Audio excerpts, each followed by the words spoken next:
Murakoze cyane bakunzi b'Ibendera TV, twizere ko mumeze neza cyane. Igitondo cyiza kuri mwese, ubwo ndavuga abaherere mu mujyi wa Kigali, mu ntara zigiye zitandukanye ndetse no hanze y'igihugu. Nitwaye Cijambe nk'ibisanzwe, akaba ngiye tugiye kubana mu makuru agezweho muri iki gitondo, agiye kwitsa ku ngingo z'ingenzi zikurikira. Turi buze guhera mu karere ka Rubavu, tubabwire ko miliyoni 100 z'amafaranga y'u Rwanda ziri gukoreshwa mu gutunganya ubukerarugendo bushingiye ku mashyuza. Naho mu gihugu cya Amerika turuze kubabwira ko ikiri kuvugwa nta kindi nuko Leta Zunze Ubumwe za Amerika zarashe muri Iran mu guhorera indege iheruka guhanurwa. Leta Zunze Ubumwe za Amerika azatangaje ko zagabye ibitero muri Iran mu rwego rwo guhorera indege yabo yo mu bwoko bwa kajugujugu izwi nka Apache helicopter,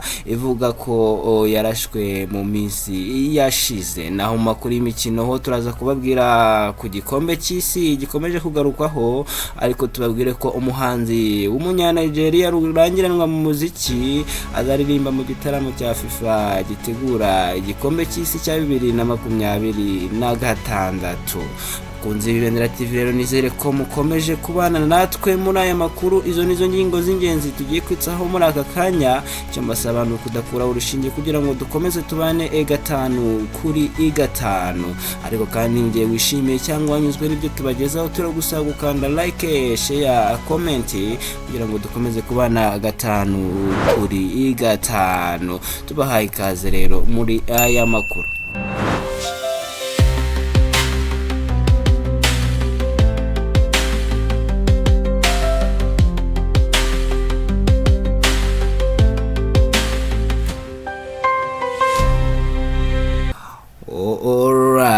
Murakoze cyane bakunze Ibendera, munyemerere tudatinze duhere mu karere ka Rubavu. Ikiri kuvugwa nta kindi nuko miliyoni 100 zose z'amafaranga y'u Rwanda ziri gukoreshwa mu gutangiza ubukerarugendo bushingiye ku mashyuza. Ubuyobozi bwa koperative Koperaki yabahoze mu ngabo z'u Rwanda bwatangaje ko buzakoresha miliyoni zigera ku 100 z'amafaranga y'u Rwanda mu mirimo yo gutunganya igice cy'ubukerarugendo bushingiye ku mashyuza muri aka karere, ndetse imirimo ikaba igeze ku kigero cya 80%. Koperative ifite abanyamuryango bagera muri 48, bose bakaba ari abahoze mu ngabo z'u Rwanda, bari basanzwe bakora uburobyi bw'isambaza. Amato yabo aparika muri icyo cyanya kirimo amashyuza, ari naho igitekerezo cyo kuyatunganya cyaturutse. Amashyuza n'amazi rero afite ubushyuhe ariko buri mu kigero, ni amazi adakunze kuboneka ahantu henshi, ku buryo ahantu aboneka hakorerwa ubukerarugendo, cyane cyane ab'impande zitandukanye baza kuyareba, dore ko abenshi bavuga ko ari n'umuti. Kugeza ubu rero mu Rwanda haboneka amashyuza ni murenge wa Muganza mu karere ka Rusizi n'uwa Nyamyumba mu karere ka Rubavu.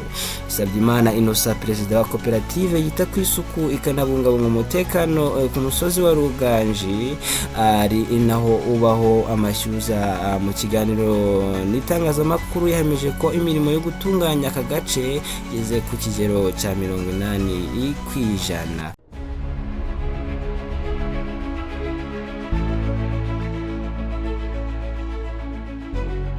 Tukimara gusubizwa mu buzima busanzwe, twabonye ko tuhabungabunze kubera umubare w'abasuraga. Twahisemo gukomeza kwita no kurengera ibidukikije, dusanga twazahabonera umusaruro kandi mwiza.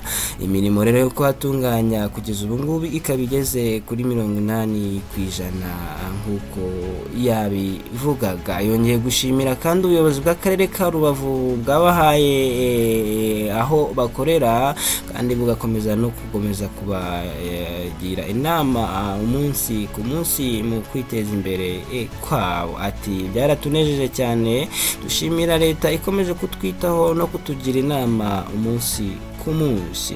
Kugeza ubu rero imirimo imaze gukorwa yiganjemo gutunganya imihanda igana muri aka gace, kubaka ibisa na pisine 3 z'amazi y'amashyuza, mu gihe mu bisigaye harimo kubaka inzu zizajya zakirirwamo abagana aka gace ndetse n'ibindi. Imirimo yose rero izarangirana na Nyakanga 2026.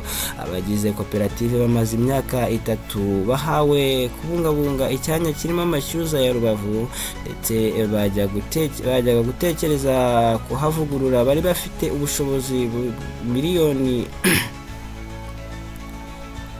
ndetse bajya gutekereza kuhavugurura bari bafite ubushobozi bwa miliyoni 40 gusa z'amafaranga y'u Rwanda, andi miliyoni 60 asigaye begera banki. Perezida wa Koperaki Musabyimana yabwiye itangazamakuru ko amashyuza y'Inyamyumba afite kugeza ubu abakozi bagera kuri 21 bahoraho, barimo abakira abantu, abakora massage, abasobanurira abantu imikorere y'amashyuza, abashinzwe umutekano ndetse n'abakora amasuku. Musabyimana kandi yavuze ko mu myaka 5 iri imbere bazaba baramaze kubaka inzu izajya yakirirwamo ba mukerarugendo, kubera ko abenshi baba bagenderera abakeneye aho gucumbikirwa kandi ubutaka bamaze kubugura kugeza ubu. Ku makuru dukesha ikinyamakuru Igihe yamenye nuko kubera urwego rwa serivisi zitangirwa mu mashyuza rwazamutse, n'amafaranga yo kujya muri aya mashyuza ubu yavuye ku mafaranga y'u Rwanda 2,000 akagera ku 4,000 by'amafaranga y'u Rwanda ku munyarwanda, mu gihe umunyamahanga we asabwe kwishyura ibihumbi bigera ku 10 by'amafaranga y'u Rwanda. Bakunze Ibendera TV, tudatinze munyemere tugane ku mugabane wa Amerika. Ikiri kuvugwa cyane nuko Amerika yarashe ubu muri Iran, ni mu rwego ivuga ko ari uguhorera indege yabo iheruka kuraswa yo mu bwoko bwa Apache helicopter.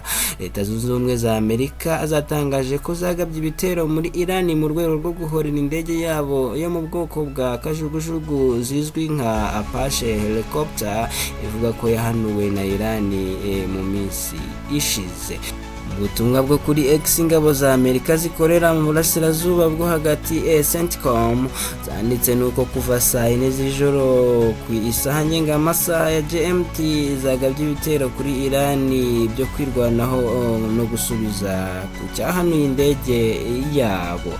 Ubutumwa bwageraga buti ingabo zo mu birindiro by'ingabo za Amerika mu burasirazuba bwo hagati kuva saa 10 ni kuvuga kugeza saa 4 z'ijoro ku masaha ngengamasaha ya GMT zatangiye ibitero byo kwirwanaho imbere ya Iran, nyuma y'amabwiriza yatanzwe n'umugaba w'ikirenga ni ukuvuga perezida wa Leta Zunze Ubumwe za Amerika, mu rwego rwo gusubiza igitero cy'ejo cyahanuye indege ya Amerika yo mu bwoko bwa Apache helicopter. Iki gitero gisubijwe nyuma y'uko Amerika ivuga ko Iran ikomeje ubushotoranyi budafite ishingiro, mu gihe itangazamakuru ryo muri Iran ryo byanditse ko urusaku rwa za misile rwumvikanye mu kigobe cya Peresi mu bice bya Bandari Abbas ndetse na Sirik. Perezida Donald Trump yabwiye ABC News ko Iran igomba guhura n'ingaruka z'ibyo z'ubushotoranyi ikomeje kuvuga ko ari budafite ishingiro. Minisitiri w'ububanyi n'amahanga wungirije wa Iran Majid Lavanshi we yabwiye Al Jazeera ko nta gitero cyateguwe na Iran ku ntege ya Amerika mu kirere, bityo rero ko Amerika ikomeje ubushotoranyi nabwo butumvikana. Ni mu gihe kandi ingabo zishinzwe kurinda impinduramatwara za Kisilamu muri Iran IRGC zavuze ko nazo mu gusubiza zagabye ibitero ku birindiro bya Amerika muri Jordania na Bahrain ko kandi zangije byinshi. Bakunzi b'Ibendera TV rero munyemerere dusoreje kuri iyi nkuru ikomeje kuvugwa cyane, nta kindi nuko Davido umuhanzi ukomeye cyane mu gihugu cya Nigeria azaririmba mu gitaramo cya FIFA gitegura igikombe cy'isi cya 2026.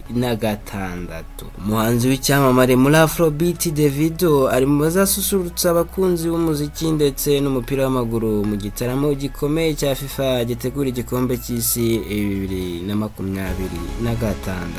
Iki gitaramo cyiswe FIFA Countdown Concert kizabera mu mijyi itandukanye icyarimwe irimo Los Angeles, Toronto na Mexico City ku wa 10 Kamena 2026.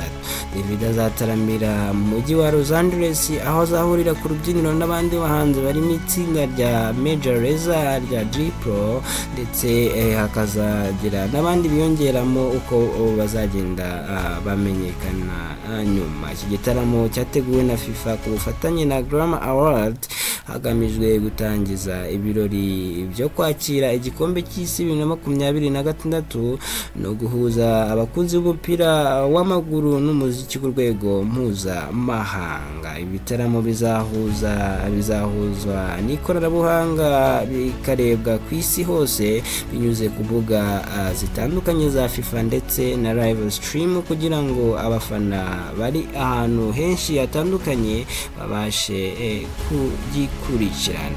Bakunzi b'Ibendera TV rero munyemerere dusoreza ahangaha kuko amakuru yacu arakagaruka, dusubire ku mugoroba mu masaza abagezweho. Cyo basaba ni ukudakuraho urushinge kugira ngo dukomeze kubana 5 kuri 5. Reka nsoze ngira nti umunsi mwiza kuri mwese. Ciao ndabakunda cyane, Imana ibandinde.